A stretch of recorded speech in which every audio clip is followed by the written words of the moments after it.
श्रीराम समर्थ. सुप्रभातम. हिंदू जागृती न्यास आणि श्री घंटाळी मंदिर संस्थांच्या प्रभातेमनी या कार्यक्रमात अमृतापाध्येचा सस्नेह नमस्कार. श्री ब्रह्मचैतन्य महाराज गोंदवलेकर प्रवचने 29 जून. पुण्यतिथी कशी साजरी करावी? सत्पुरुषाची पुण्यतिथी कशी साजरी कराल? या दिवशी जो नेम कराल तो सतत टिकण्यासारखा असतो. म्हणून आजपासून नामाशिवाय बोलायचे नाही असे आधीच ठरवा. नामात राहण्याचा प्रयत्न करा, म्हणजे इथे आल्यासारखे काही केल्याचे श्रेय तरी मिळेल.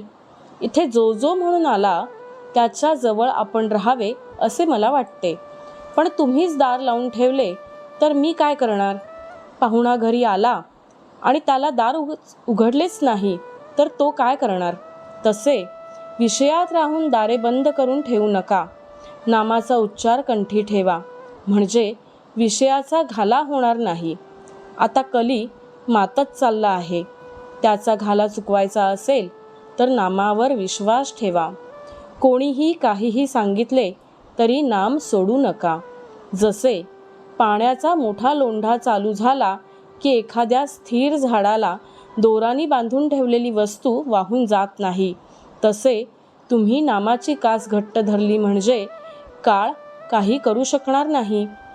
समर्थांनी नामाच्या समासात सांगितले आहे तसे नाम हेच रूप असे समजून नाम घेत चला, म्हणजे रूप दिसेल.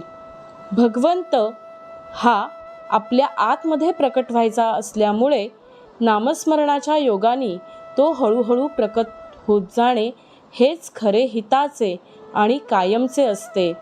डोक्यावर हात ठेवून चमत्कार होणे, काहीतरी तेज दिसणे, दृष्टांत होणे इत्यादी गोष्टी तात्पुरत्या असतात.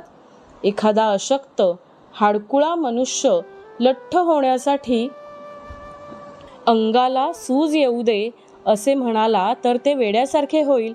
याच्या उलट त्याने नीट औषध घेतले तर तो कदाचित लठ्ठ होणार नाही, पण त्याचे शरीर मात्र घट्ट होईल. तसेच परमार्थाच्या अनुभवाचे आहे आणि हा अनुभव वाढीला लागावा याकरताच पुण्यतिथी साजरी करावी. नामस्मरण सतत केल्याने आज ना उद्या भगवंताचे प्रेम येईलच. प्रपंचाच्या गर्दीमध्ये भगवंताचे स्मरण ठेवण्यासाठी उत्सव, सण, पुण्यतिथ्या वगैरे असतात. खरोखर प्रापंचिकाला कितीतरी पाश आहेत.